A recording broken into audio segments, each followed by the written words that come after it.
Além da Vida, um encontro semanal com a doutrina dos espíritos, codificada pelo ilustre pensador francês Allan Kardec. Um momento de meditação, um momento de reflexão, um momento de luz. Além da Vida, uma mensagem de esperança para um novo amanhecer. Todos os domingos, às 8h30 da manhã, aqui, na Rádio Londrina.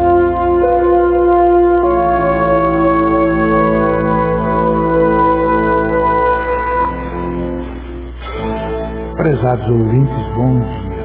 Aqui estamos nós mais uma vez, iniciando o programa Além da Vida. Hoje está conosco a nossa querida companheira Terezinha. Bom dia, Terezinha. Bom dia, Eurípides. Bom dia, Miguel. Bom dia, Cacá. Bom dia, prezados ouvintes. Que nós tenhamos um programa com os ensinamentos que venham a nos esclarecer, a nos falar fundo o coração, e desejando a todos, que aproveitem bastante. E também o nosso querido irmão Miguel, que é uma pessoa muito importante na doutrina espírita, no meio do movimento espírita da região. Miguel, bom dia. Eita, como é bom ouvir um amigo falar, né, gente? Eu vou falar pra você, vai lá no céu, né, Eurico? Bom dia. Bom dia, Teca, Cacá, você, amigo ouvinte, que nos acompanha nos estudos aqui, a nossa gratidão imensa, porque através dessa comunhão de pensamentos e sentimentos, nós vamos construindo uma verdade espiritual, uma verdade material para todos nós, independente da crença de cada um. E hoje vínhamos comentando no carro uma data mais do que especial para os espíritas, porque a 18 de abril de 1857 nascia Allan Kardec, nascia o Espiritismo, Então, capitaneado pelo Espírito de Verdade, que nada mais é do que o próprio Jesus, era apresentada à humanidade essa doutrina de luz, consoladora ao extremo, como é a bondade de Deus, que ilumina corações, esclarece o papel nosso aqui na Terra, como espíritos imortais, Eurico? Então, é uma grata felicidade estar podendo conversar com todos os nossos amigos ouvintes, tendo o amparo dos nossos anjos protetores, dos nossos familiares que já regressaram à pátria espiritual, de todos nós. E aí vamos desse jeito, com muita felicidade, apesar das dificuldades, caminhando aqui na Terra, entendendo que Deus está no comando, Eurico?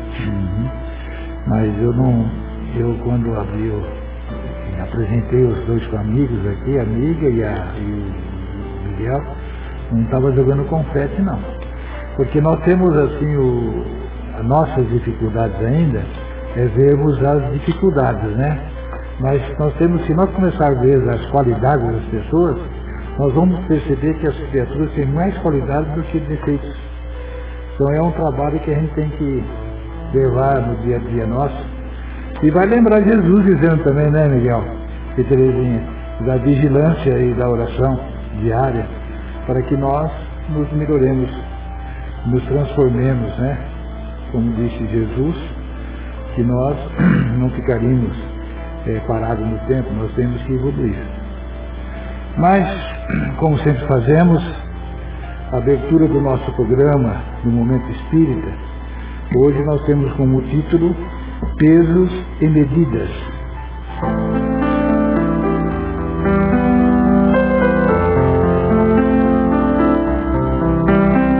Bem-aventurados os que têm sede de justiça, porque serão saciados.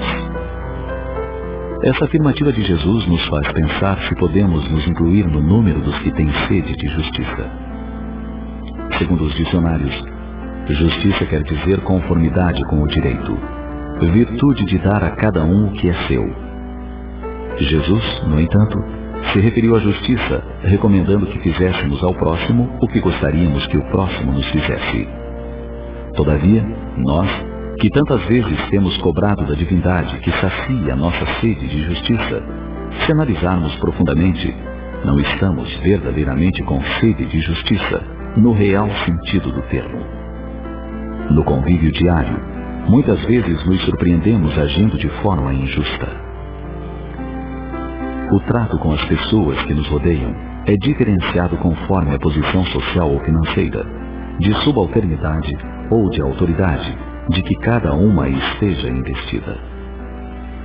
Se nos dirigimos a serviçal que faz a faxina, por exemplo, falamos de determinada forma, num tom de voz e atenção distintos dos que empregamos para falar com pessoas que ocupam cargos que, a nosso ver, são mais importantes. Se a pessoa que nos procura está vestida com trajes elegantes, mesmo que não saibamos de quem se trate, a nossa deferência é imediata. Mas se está envolta em andrajos, bem diferente é a nossa atenção. Outro exemplo é quando o nosso veículo começa a demonstrar sinais de que em breve terá um motor fundido. Qual a primeira ideia que nos vem à mente? Se fôssemos pessoas justas, certamente faríamos uma boa revisão, reparando os danos, e ao ofertá-lo a alguém no caso de venda, falaríamos a verdade ao comprador. Mas o que normalmente ocorre é a ideia de passá-lo adiante o mais rápido possível. E quem comprá-lo, que fique com o prejuízo. Afinal, o mundo é dos espertos, pensamos. E nos dizemos pessoas justas. Se o inverso acontece conosco, imediatamente nos indignamos diante do que chamamos uma grande desonestidade. Como pode alguém nos vender um veículo prestes a fundir o motor? Que injustiça! Se observamos os governantes corruptos a tirar vantagens pessoais com os recursos públicos, imediatamente levantamos a voz e clamamos por justiça. Mas quantos de nós compramos atestados falsos para ludibriar o patrão e receber o salário integral? Usamos nos vários momentos 2 pesos e 2 medidas. E como nos conhecemos, sabemos por que agimos dessa maneira. Sabemos quais são as nossas verdadeiras intenções. Assim, podemos perguntar: será que temos mesmo sede de justiça? Ou será que nos pesos e medidas só temos pensado em nós mesmos? A promessa do Cristo é real e se cumprirá quando efetivamente tivermos sede de justiça, usando como a justiça divina um único peso e uma única medida, com imparcialidade.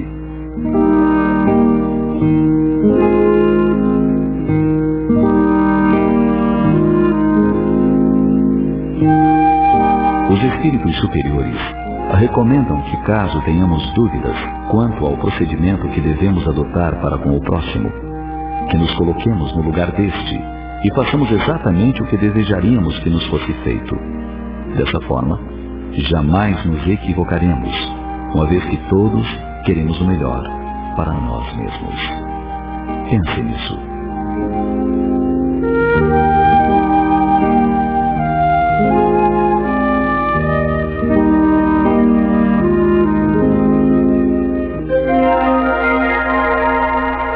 Os textos do Momento Espírita estão à sua disposição na internet. É só acessar momento.com.br. Mais informações, ligue 41 3223 6174, Curitiba, Paraná.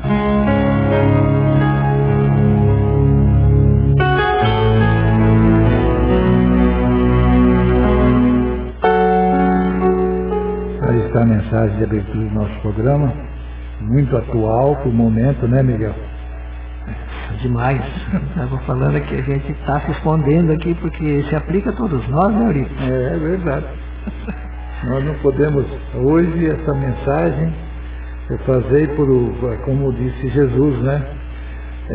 Fazer para os próximos tudo aquilo que você quer para você. Verdade. E não é à toa que mensagem linda, perdão, como presente de aniversário, né, do Livro dos Espíritos, do Espiritismo, do Nascimento de Allan Kardec, né?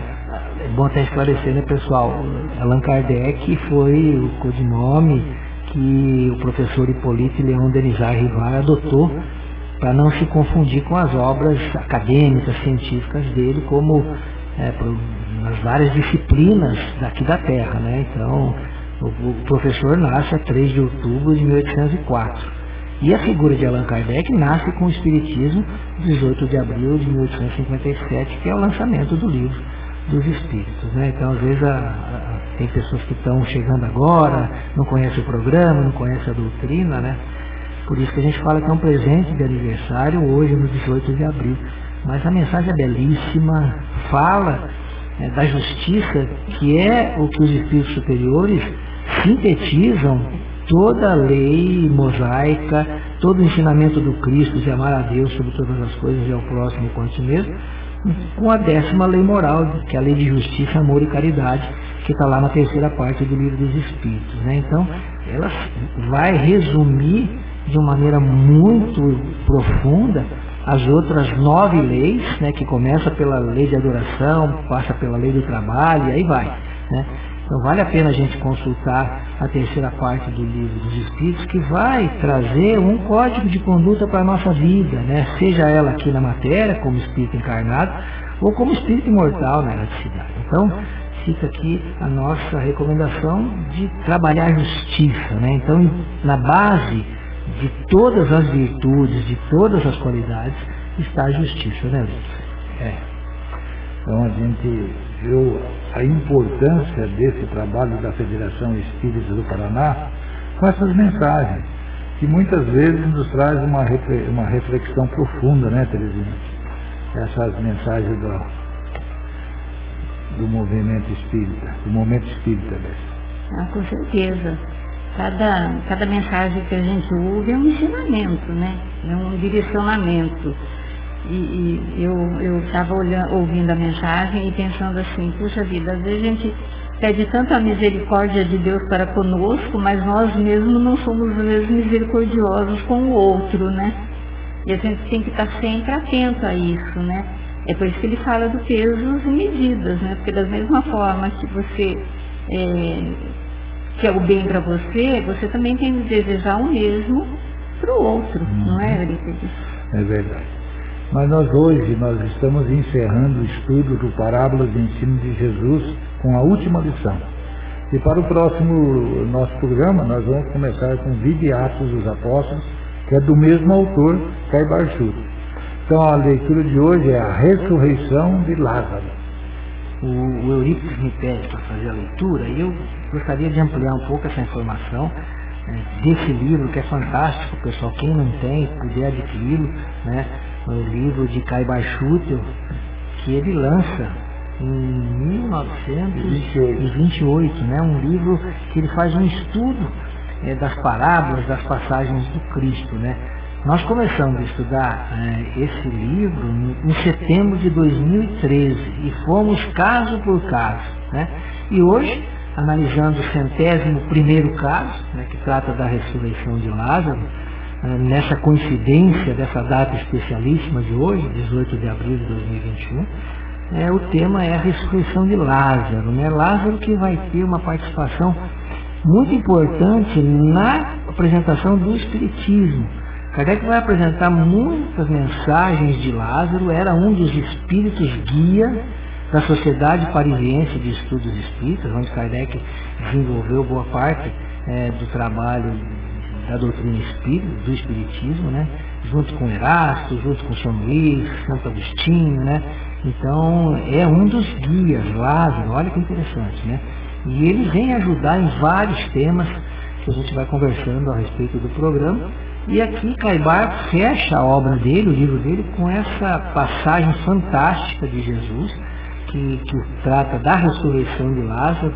Então nós vamos ver o que o evangelista João, no capítulo 11, versículos 1 a 46, ele narra. Então, praticamente só João fala dessa ressurreição.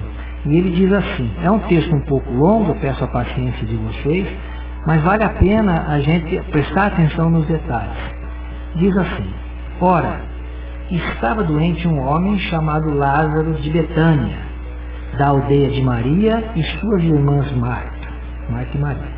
Maria, cujo irmão Lázaro se achava doente, era que ungira o Senhor com perfume e lhe enxugara os pés com seus cabelos. Mandaram, pois, as irmãs de Lázaro dizer a Jesus, Senhor, aquele que amas está doente.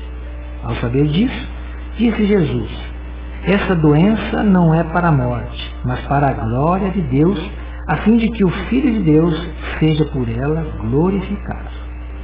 Ora, Jesus estimava a Marta e a sua irmã e a Lázaro. Tendo sabido, pois, que este estava doente, demorou-se ainda 2 dias no lugar onde se estava. Então, passado isto, disse aos discípulos: voltemos para a Judéia. Perguntaram estes: Mestre, agora mesmo os judeus procuravam apedrejar-te e voltas para lá? Respondeu Jesus: não são 12 as horas do dia? Se alguém andar de dia, não tropeça, porque vê a luz deste mundo. Mas se alguém andar de noite, tropeça, porque a luz não está nele. Assim falou e depois disse: nosso amigo Lázaro dorme, mas vou despertá-lo do sono. Disseram-lhe então os discípulos: Senhor, se dorme, ficará bom. Ora, Jesus tinha falado da morte de Lázaro, mas eles supunham que falasse do repouso do sono. Disse-lhe, pois, Jesus abertamente: Lázaro morreu, e por vossa causa folgo de não me achar lá, para que creiais. Mas vamos ter com ele. Então Tomé, chamado Dídimo, disse aos seus condiscípulos: vamos também nós para morrermos com ele. Chegando Jesus, achou que estava Lázaro no túmulo havia já 4 dias. Ora, Betânia distava de Jerusalém cerca de 15 estados. Muitos dos judeus tinham vindo ter com Marta e Maria para as consolar pela morte do seu irmão. Marta, quando soube que Jesus vinha, foi encontrá-lo. Maria, porém, ficou sentada em casa. Disse então Marta a Jesus: Senhor, se tivesses estado aqui, não teria morrido meu irmão. E mesmo agora sei de tudo o que pedires a Deus, Deus te dará.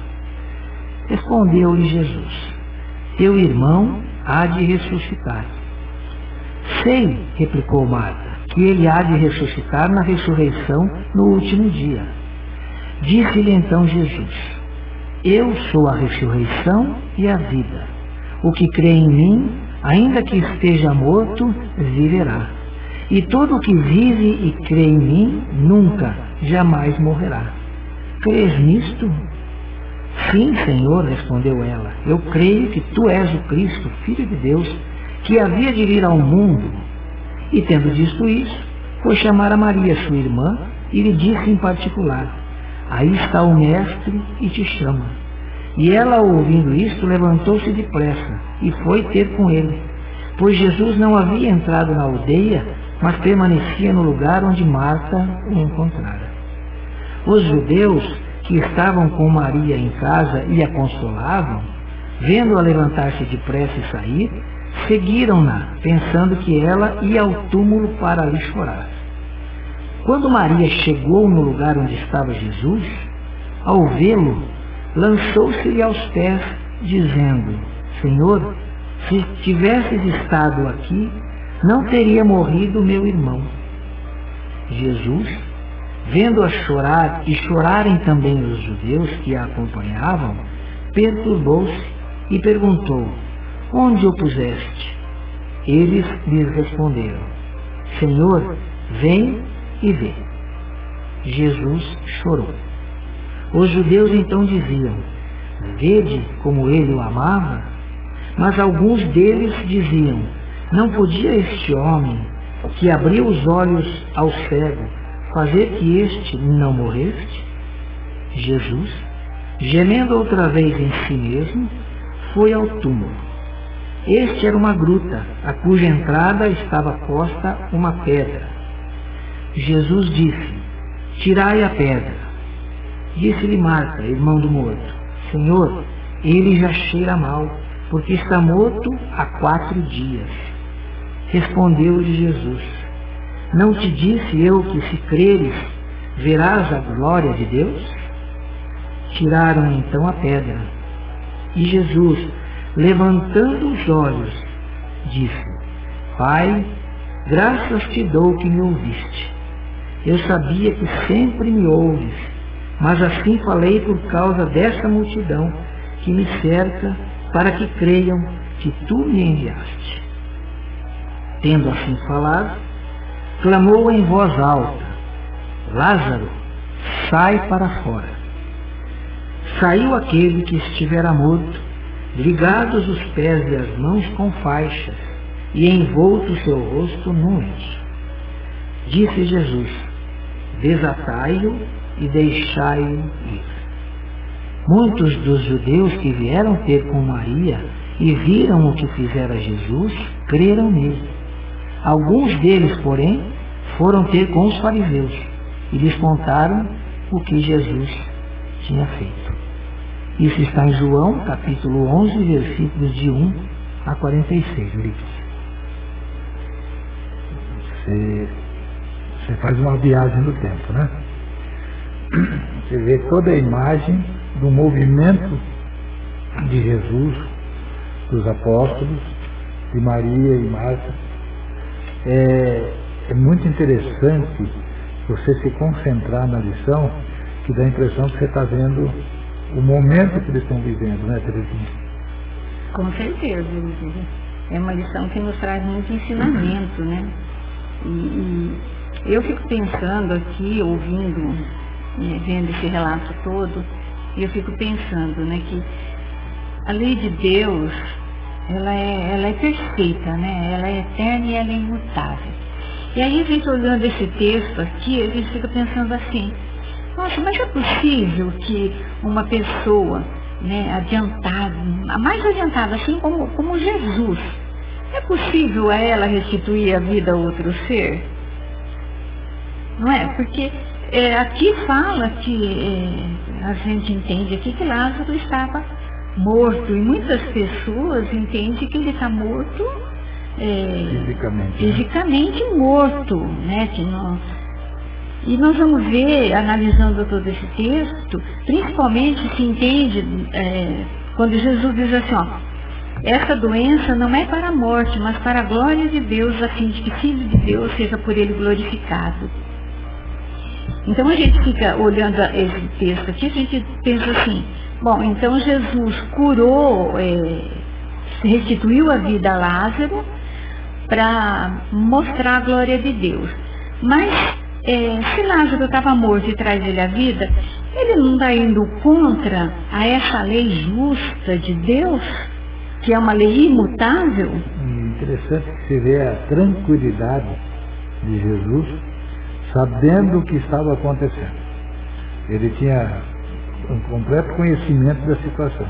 E Caibachud, ele começa aqui nos primeiros parágrafos dizendo assim: esta narrativa de uma simplicidade verdadeiramente singular retrata uma das belíssimas cenas do cristianismo, seja em seu aspecto religioso e moral, seja em sua modalidade científica ou filosófica. Para ela se descobre logo a morte sob os seus dois aspectos, físico e psíquico. Aquelas afirmações características de Jesus, ora dizendo: Lázaro dorme, não morreu, mas eu vou despertá-lo. Ao lado dessa outra, Lázaro morreu, desperta imediatamente a ideia de duas mortes: a morte corporal e a morte espiritual. Não é um tema muito simples, né, pessoal? Imagina para aquela época de Cristo, né? Claro que Jesus, como Espírito puro, que dominava toda a matéria, ele sabia o que estava se passando com Lázaro, mesmo à distância, né? Ele estava em outra cidade, né? Lázaro em Betânia, ele vem para Betânia, mas de lá, com a sua dupla vista, com a sua expansão espiritual, ele sabia o que estava acontecendo com Lázaro, né? Aliás, havia entre os dois uma afinidade muito grande, né? Tanto que ele era amigo da família, mas com Lázaro havia uma ligação espiritual, né? Uma afinidade com o Cristo.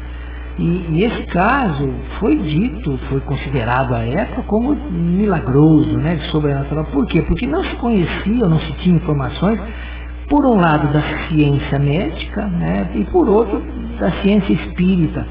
Então, Caibá vem trazer para nós, colocando esse caso no encerramento do seu livro, e ele considera como um dos casos mais impressionantes de cura relatados pelos evangelistas, né, ou pelos historiadores, né, da missão do Cristo aqui na Terra, justamente por causa disso, porque ele engloba os dois lados, a parte material e a parte espiritual. Quando ele vai para a parte espiritual, nós não podemos relacionar que o que interessa para o desenvolvimento do espírito é a parte moral, né? Então, muitas vezes o espiritual está relacionado com o crescimento, com a evolução do espírito. E a parte física, material, ela diz respeito às leis da matéria. Então, Jesus as conhecia todas, né? Então, vai comentar a Caibara aqui a respeito da catalepsia, né? Que é um estado patológico que hoje nós conhecemos, né? Qualquer pessoa vai lá no Google, bota lá catalepsia, vai ter lá, vai saber que é uma doença que torna os membros rígidos, né? Onde não há contração, que os músculos parece que não funcionam mais.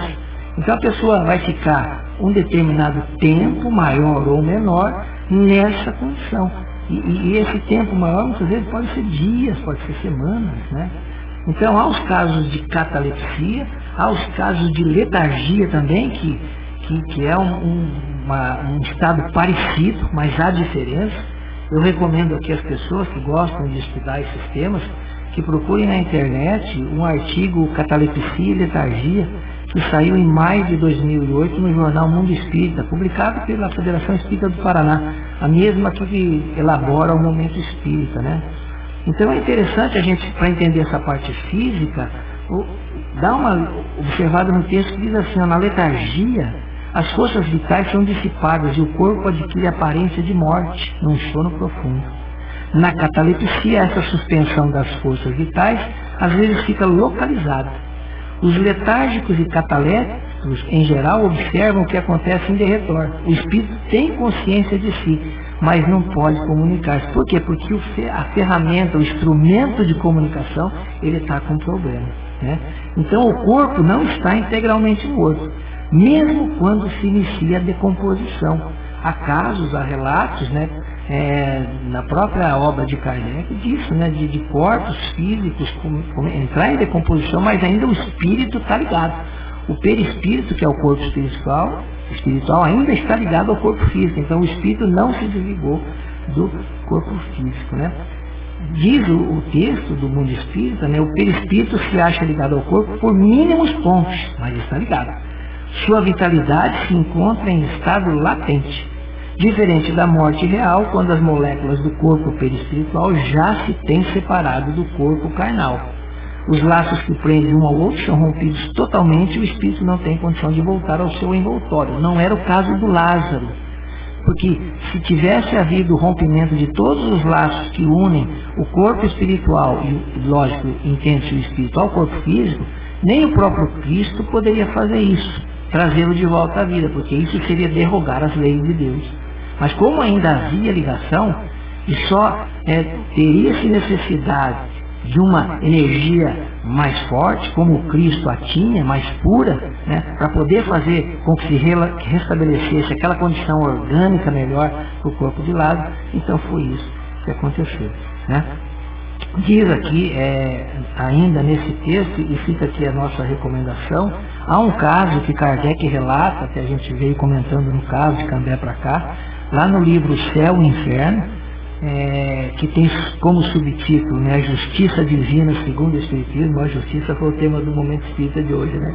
Olha que interessante. Procurem lá, pessoal, o caso de Antônio B., que ele foi enterrado vivo. Olha que coisa. E Kardec conversa com o Espírito depois, o evoca lá na Sociedade de Paris, e a conversa é muito bonita, participam também os mentores da casa, né, esclarecendo o caso do Antônio, né, que ele havia, numa encarnação passada, enterrado a mulher viva, né, e ele pediu essa prova porque ele queria encontrar com ela, que era um espírito mais evoluído, já o havia perdoado. É uma história muito linda, vale a pena a gente consultar, né? E então Kardec vai dizer que a letargia e a catalepsia derivam do mesmo princípio, que é a perda temporária da sensibilidade e do movimento, por uma causa fisiológica ainda não conhecida, não explicada. Então, fica aqui o nosso entendimento, né, Euripides, para essa parte científica, né, porque vai trabalhar com os fluidos, vai trabalhar com o corpo espiritual, que é o perispírito, né, se está ligado ou não, né, e naquela época não havia esse entendimento de todos, menos do Cristo, que o Cristo era um espírito puro já naquela época, né? Então ele sabia. Quando ele trazia de volta, entre aspas, as pessoas à vida, é porque a vida não havia se extinguido totalmente, né? Então, ele só fazia um procedimento de uma lei que ele conhecia, através da manipulação dos fluidos que ele dominava, de modo relativo, porque de modo absoluto só Deus, mas ele, como Espírito elevado, ele podia fazer isso, né? E há no Evangelho vários relatos de manipulação de fluidos, como a transformação de água em vinho, e quando ele pega o barro, né, e molha com saliva e cura um cego. Então, ele usa esses exemplos, pessoal, porque ele aproveita de situações da natureza, do dia a dia, para poder levar o ensinamento maior, que é a evolução do Espírito, né, Eurico? Jesus sabia manipular os elementos, né? Que, tanto é que ele afirma que tudo que ele fez nós podíamos fazer e muito mais. Mas isso, com o tempo e daqui a alguns milênios, nós podemos conseguir fazer isso através da nossa evolução. Mas enquanto você falava, eu estava pensando sobre a doutrina consoladora, que nos consola. Então, muitas vezes, na situação do que você estava contando aí da história do cidadão lá, que desencarna em terra do vivo, então, muitas vezes, né, perante essa situação, nós colocamos Deus e começamos a julgar Deus. Né? Por que Deus permite? É castigo. Você veja só que ele dizia isso na sua ficha de débitos de uma vida passada. Então ele faz uma proposta para ele mesmo, para que ele possa resgatar o erro dele ontem, para que ele pudesse encontrar com a esposa no futuro, porque ela era um espírito evoluído que já o tinha perdoado, né? Então você veja só quanto consolo que a doutrina espírita nos traz. Mas só que para a gente encontrar esse consolo, a gente tem que estudá-la. Estudá-la, e nós temos que lembrar que Kardec faz essa pergunta no Livro dos Espíritos, a pergunta 625. Quem é que nós temos de modelo e guia para que nós possamos seguir? E a resposta é: vede Jesus, que é o espírito mais evoluído que pisou na Terra. E através que se preparou para chegar aqui na Terra, para nos trazer essa doutrina de consolo, essa nova esperança para nós. Só que nós temos que ter fé, né, Terezinha? Com certeza. O Miguel estava lendo aquele texto lá, e eu estava aqui pensando, porque assim, Kardec, ele questiona, né, os espíritos a respeito da letargia, da catalepsia, e ele vai falar, né, na questão 423, né, Miguel, ele fala exatamente isso que Miguel estava dizendo ali, olha, porque ele fala assim, ó, uma vez rompidos os laços pela morte real e a desagregação dos órgãos, a separação é completa e o espírito aí não retorna mais. Mas quando o homem que tem aparências de morte retorna à vida, é porque a morte não havia se cumprido. Por conta disso, então, é que Jesus fortalece, através dos fluidos vitais que Jesus possuía, ele manda esses fluidos até Lázaro e ele então retorna, não que retorna à vida, né, mas ele acorda, ele desperta daquela catalepsia. E interessante que há muito tempo atrás, eu não sei dizer assim ao certo, mas há muito tempo atrás eu cheguei a ler um livro de Ivone Pereira, que tem o título de Recordações da Mediunidade. É um livro bem interessante, eu não me recordo muito assim dele não, mas eu me recordo que tem um capítulo que Bezerra de Menezes, o Dr. Bezerra de Menezes, ele vai dar uma orientação para a gente lá a respeito desse caso do Lázaro. E ele diz assim para a gente, ele diz assim no livro que Lázaro, na verdade, ele passava por um processo de catalepsia aguda em decorrência de uma depressão que ele havia contraído por conta de uma enfermidade. E aí a gente pensa assim, mas o que tem uma coisa a ver com a outra? Tem muito, né?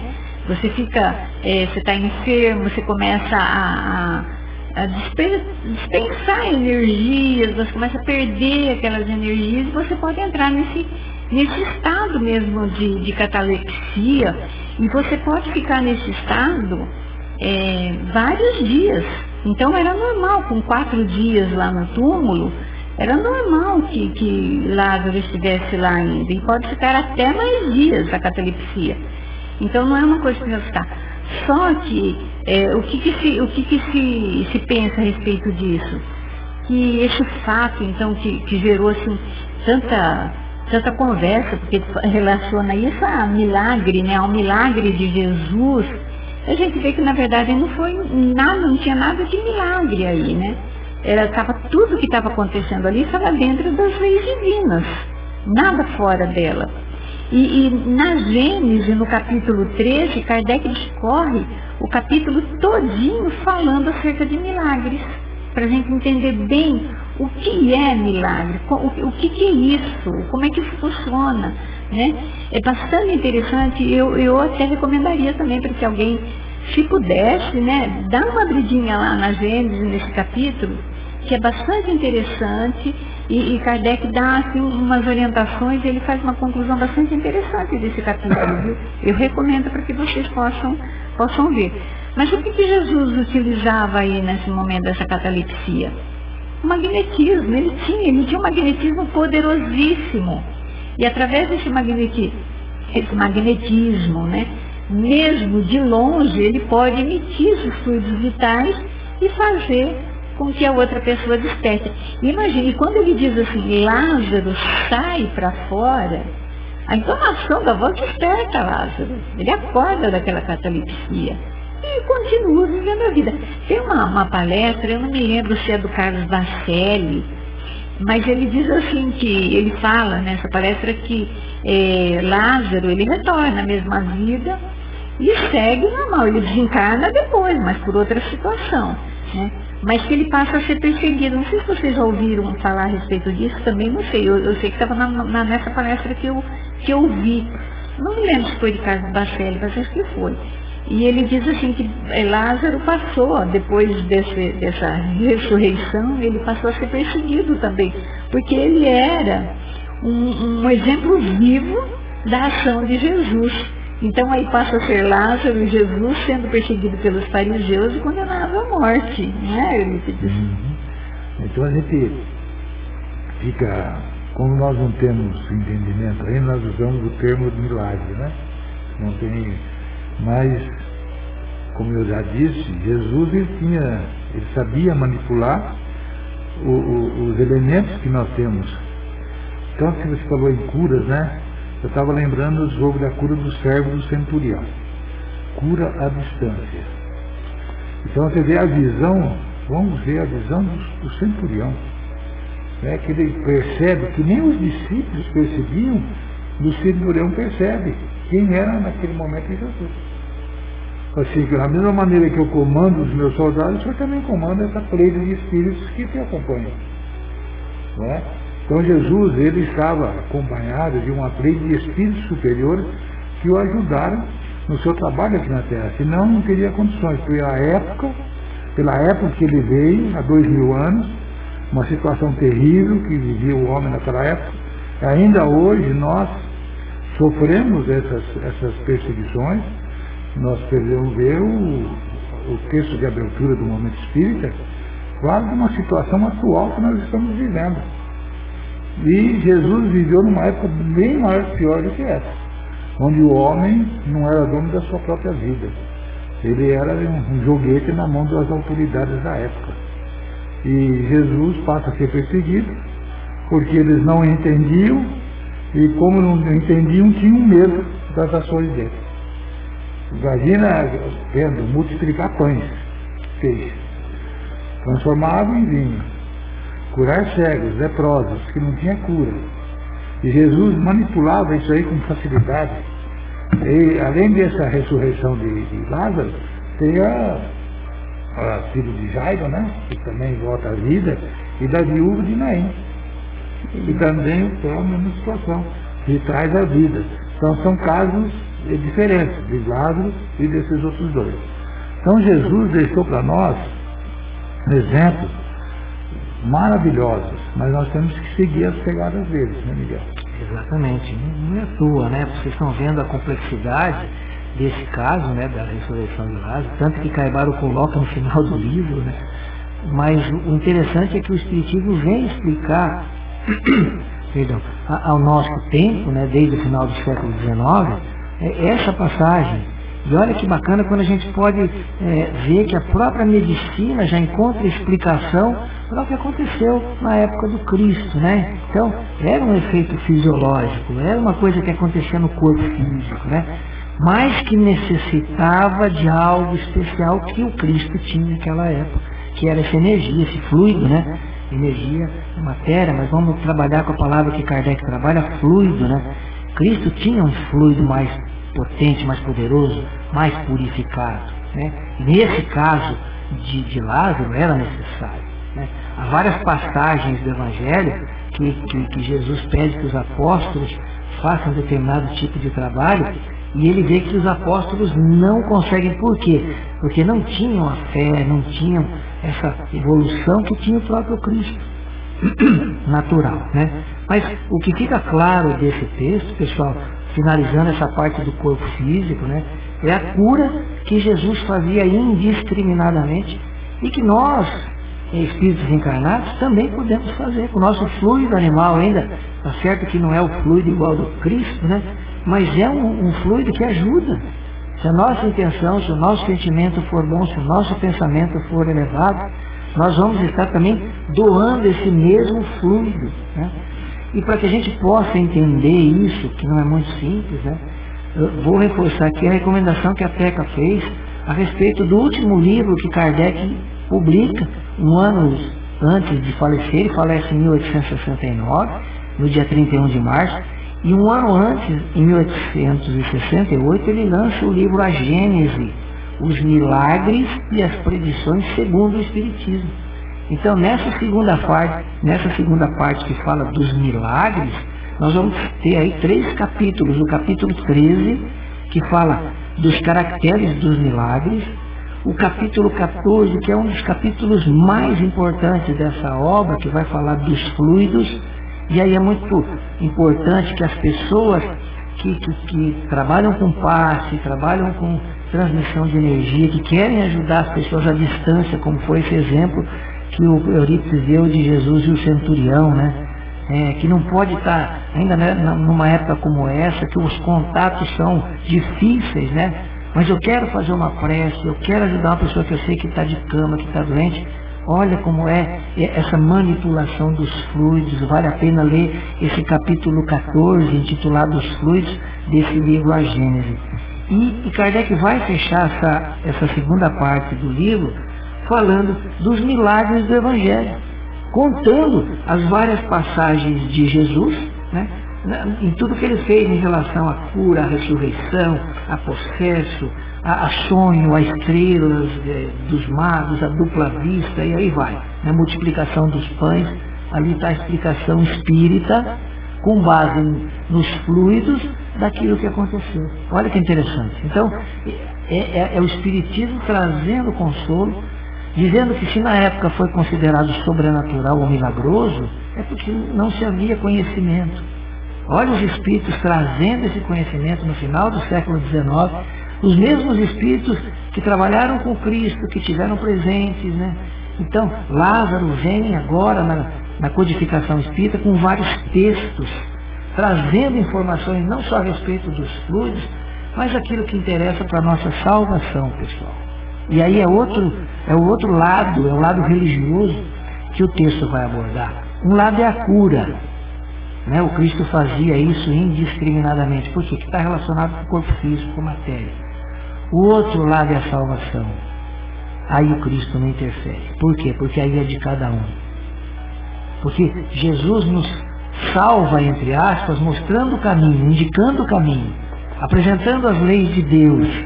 Olha, vá seguindo essas leis, que você vai no caminho reto, que você encontrará a salvação. Mas é você que tem que seguir, é você que tem que fazer. Eu te mostro o caminho.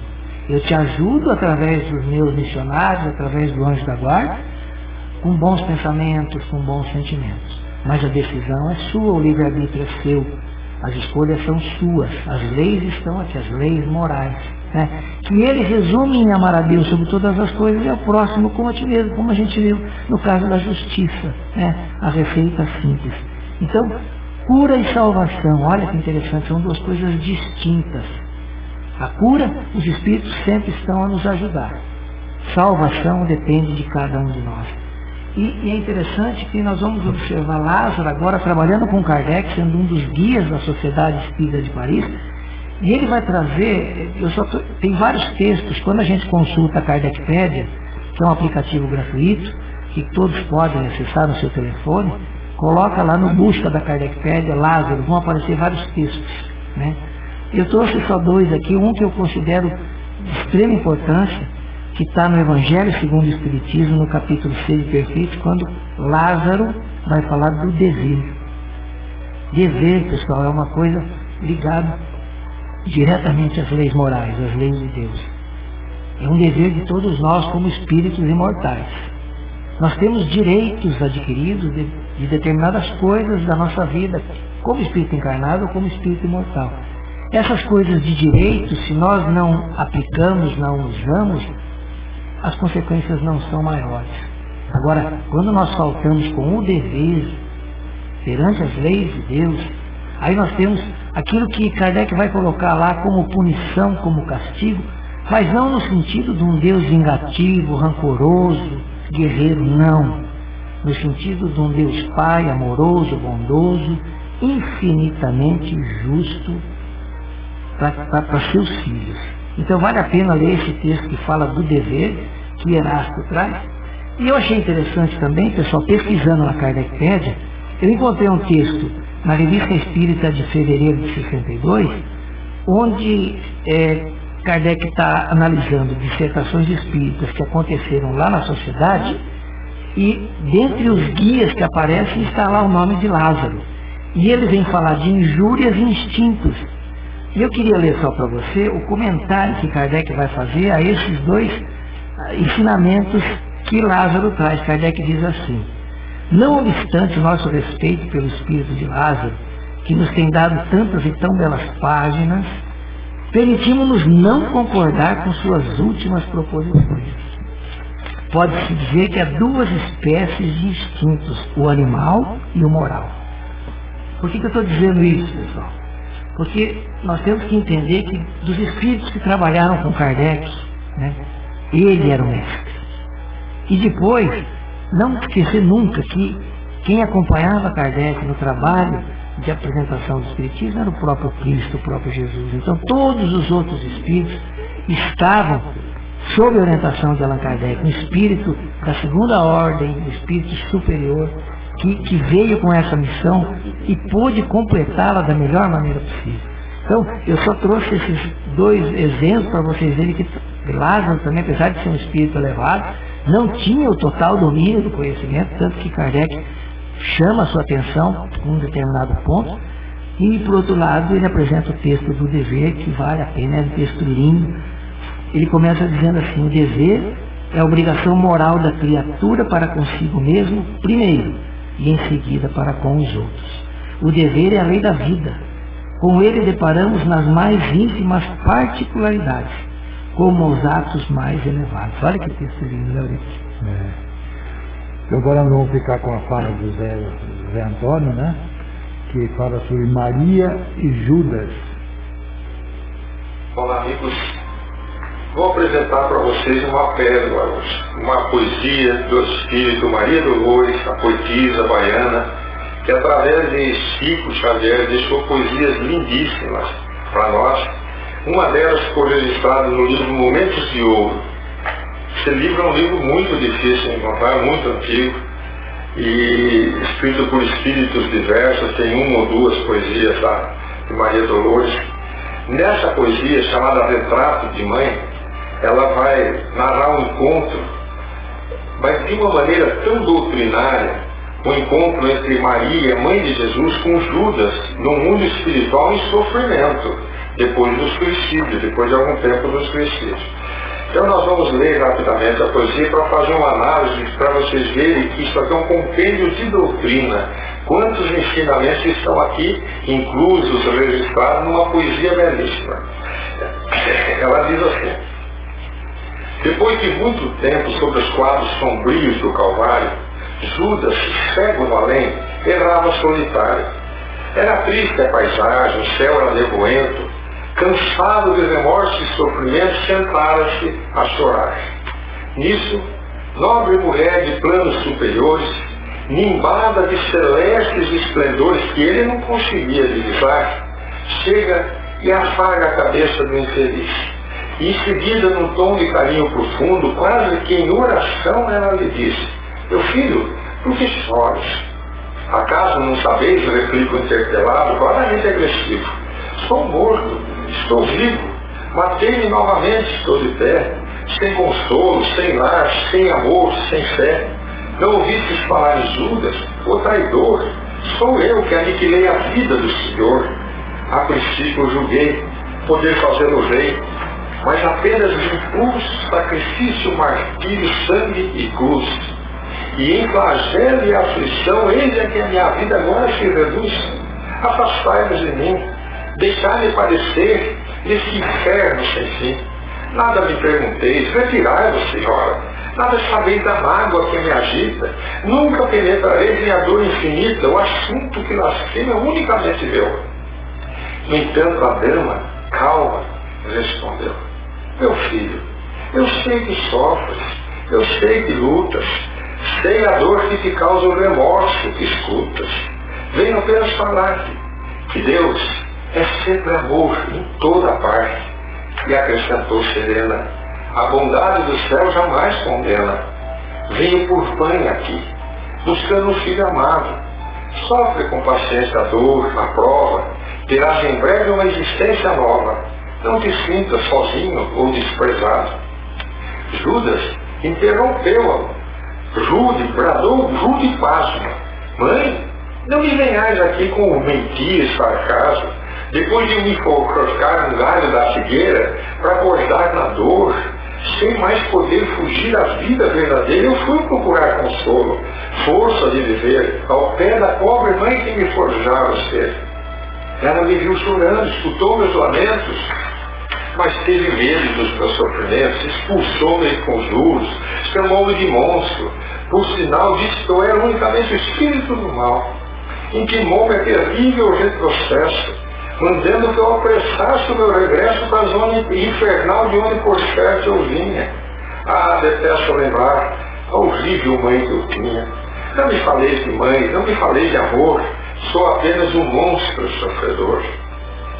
Ainda assim, disse a dama docemente, por mais que me recuses, eu não me altero. Amo-te, filho meu, amo-te, quero ver-te de novo a vida maravilhosamente revestida de paz e luz, de fé e elevação. Virás comigo à terra, perderás pouco a pouco este ânimo violento, terás o coração nas águas de bendito esquecimento, numa nova existência de esperança. Levar-te-ei comigo a remanso do abrigo, dar-te-ei outra mãe. Pensa e descansa. E Judas, nesse instante, como quem olvidasse a própria dor gigante, ou como quem se desagara de um pesadelo atroz, perguntou: quem sois vós, que me falais assim, sabendo de traidor? Sois divina mulher, irradiando amor, ou um anjo celestial de quem eu presinto a luz? No entanto, ela citava, frente a frente, respondeu simplesmente: meu filho, eu sou Maria, eu sou a mãe de Jesus. Essa poesia, além da beleza, da riqueza, da informação, do encontro do amor, nós poderíamos dizer é o encontro do amor com a dor. Ou poderíamos dizer é o encontro entre o céu e o inferno, o céu e a terra, melhor dizendo, as paixões terrenas. Porque aqui nessa poesia, Maria Dolores mostra um Judas revoltado, agressivo, se justificando. Por quê? Porque essa é bem o comportamento. Esse é bem o comportamento do ser humano quando erra. Ele se justifica. E quando sofre as consequências e vem a dor, ele se revolta. É a característica do comportamento humano no grau de evolução em que nós nos encontramos. Nós justificamos porque erramos como se houvesse justificativa. E depois nós nos revoltamos como se aquelas consequências fossem justas para nós. Mas Maria vem apresentar algo muito acima do que Judas esperava. Por quê? Porque foi o filho dela que foi crucificado. Vocês têm noção, gente, do que é Judas ser socorrido pela mãe do Cristo, que era o seu amigo, a mãe de Jesus, que assistiu ele sendo crucificado porque aquele indivíduo traiu o seu filho, e ela vem banhada em amor oferecer a Judas uma nova existência. É interessante que ele se revolta contra a mãe.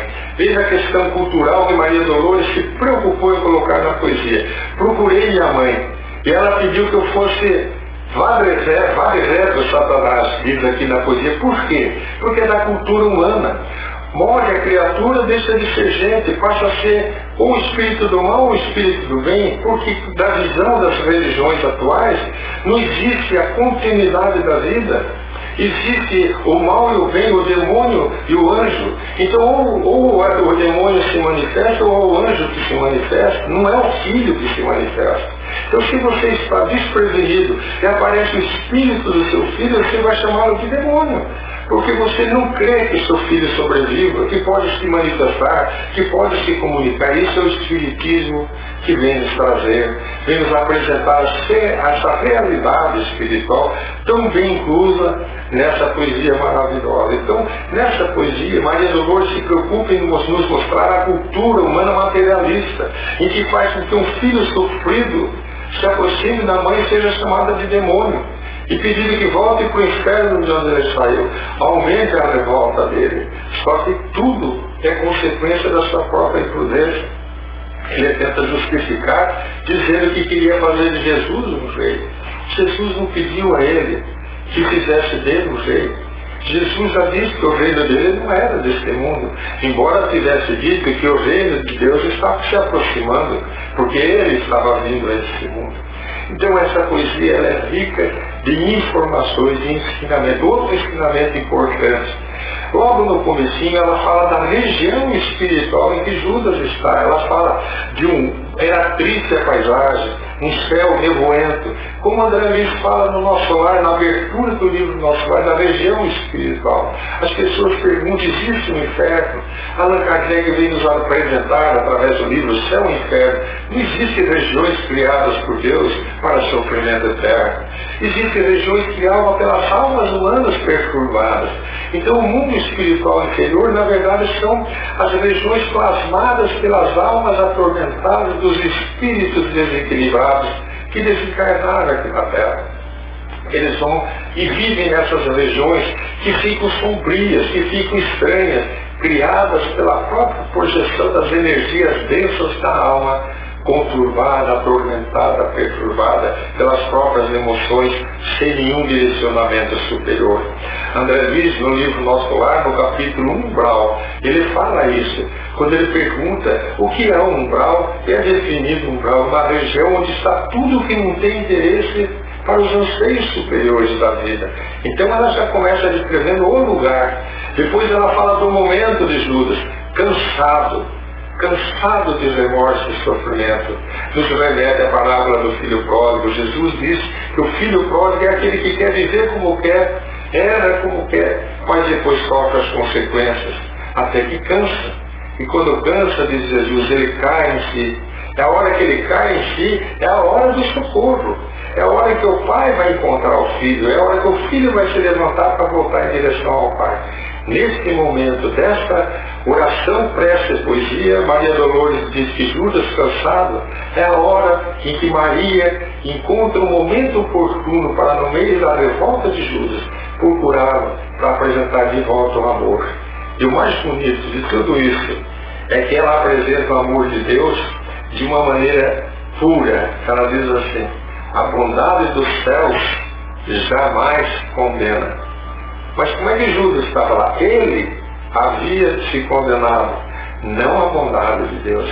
A justiça divina cria leis. A gente ajuda conforme nosso livre-arbítrio. A gente a favor ou contra nós mesmos. Sofremos as consequências. A bondade dos céus jamais condena. Então Maria, representada aqui na poesia por Maria Dolores, como a representação do amor de Deus, o amor de Deus se manifestando como se nunca houvesse um julgamento do erro do seu filho, mas o amor pleno para oferecer a ele uma nova oportunidade. E como Judas é um espírito calceta, vamos dizer assim, que fica renitente ali no erro das consequências, e ele não quer saber de mãe, porque ele está revoltado, porque procurou a mãe e não foi aceito conforme a poesia de Maria Dolores, aí ela diz assim: dar-te-ei outra vida, dar-te-ei outra mãe. Quer dizer, nem que ele não queira, é compulsória a reencarnação. Por quê? Porque é da lei de Deus que nós evoluamos, que todos possamos progredir sem cessar, como ficou escrito no túmulo de Allan Kardec, é progredir sem cessar. Aquela mensagem, nascer e renascer, progredir sempre, essa é a lei que o Espiritismo vem nos apresentar, que mostra a profundidade da soberania das leis de Deus e o amor divino na sua imaculada perfeição, traduzida de maneira tão serena, tão pura, tão bonita, nessa poesia de Maria Dolores chamada Retrato de Mãe, que vocês vão encontrar após estudar com bastante e maior profundidade no livro Momentos de Ouro, escrito através de Chico Xavier, por Espíritos Diversos. Siga hoje aqui essa nossa reflexão. Um grande abraço a todos.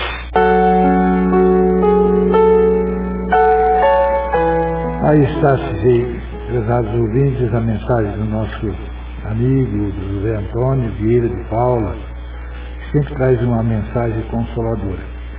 E hoje nós estamos encerrando o estudo do livro Parábolas e Ensino de Jesus. E a primeira página, a primeira mensagem desse livro são as Epístolas a Jesus. Eu queria que a Terezinha lesse os últimos 5 parágrafos, que é bem atual para nós no momento. Antes de começar a ler, eu só gostaria de dizer assim que nesse texto que nós estudamos hoje, Jesus nos faz um convite também, né?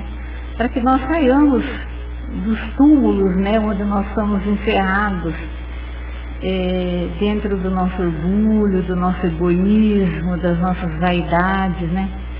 E que nós nos desenfaixemos de tudo isso para que a gente possa conseguir mais rapidamente conseguir a nossa evolução, né, alçar voo maior. O texto diz assim: Senhor, sabemos que como prometestes continuas entre nós, não em matéria corruptível, mas de espírito vivificante, a selecionar as ovelhas do teu rebanho, deixando à esquerda as que parecem ovelhas, porém, mais não são do que lobos devoradores. Sentimos a força da tua grandeza e o poder do teu amor inesgotável. Precisamos continuar a receber os influxos das tuas graças, pois sem eles nada seremos. Que o Espírito Consolador, sob teus auspícios, venham consubstanciar as elucidações desse livro para que ele produza os efeitos desejados. Que a vida estenda seus horizontes àqueles que nos lerem, para que possam entrever seus destinos imortais. Ajuda-nos a vencer os abismos, reguarda-nos dos inimigos. Que a milícia apocalíptica, montada em alvos corcéis, os auxilie a abater barreiras, a vencer dificuldades, a destruir empecilhos, para que gozem do teu imaculado conselho. Receba, Senhor e Mestre, o mais intenso tributo de gratidão e amor. Muita paz a todos, uma boa semana e um bom domingo. Eu tô meio rouco hoje. Pessoal, quando eu preparava esse texto, eu no final pensava assim: será que nós temos algum exemplo de Jesus, que Jesus curou e não se salvou? Olha aí a mensagem do Zé Antônio apresentando Judas, né? E eu digo isso porque eu assisti uma série há pouco tempo no Netflix, intitulada Maria Magdalena, né? E recomendo aqui, ela é muito boa, é original em espanhol, mas as sublegendas em português. E muito interessante os diálogos, né? E ali eu vi um Judas, né? Que Jesus curou como Judas? O trazendo ao grupo, né? Vários momentos, várias passagens. As pessoas não queriam Judas, mas Jesus insistia para que ele ficasse. Então Jesus curou Judas, mas a salvação dependia dele. e no que dependeu dele, ele fracassou. Mas sempre uma nova oportunidade. Quanto ensinamento nessa data especial de hoje do programa. Agradeço a você, amigo ouvinte, que com o seu sentimento, com o seu pensamento nos auxilia a fazer o programa. E fica aqui o convite para o próximo domingo, né, com o outro grupo aqui do programa Além da Vida. Desejando a você uma ótima semana de muita paz e muita realização. Muita paz a todos e peçamos desculpa ao Cacá que nós extrapolamos o horário. Às 8h30 da manhã, aqui, na Rádio Londrina.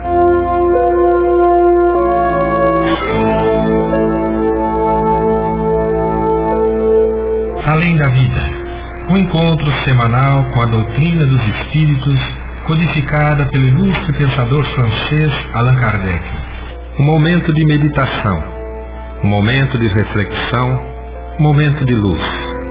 Além da Vida, uma mensagem de esperança para um novo amanhecer. Todos os domingos, às 8h30 da manhã, aqui, na Rádio Londrina.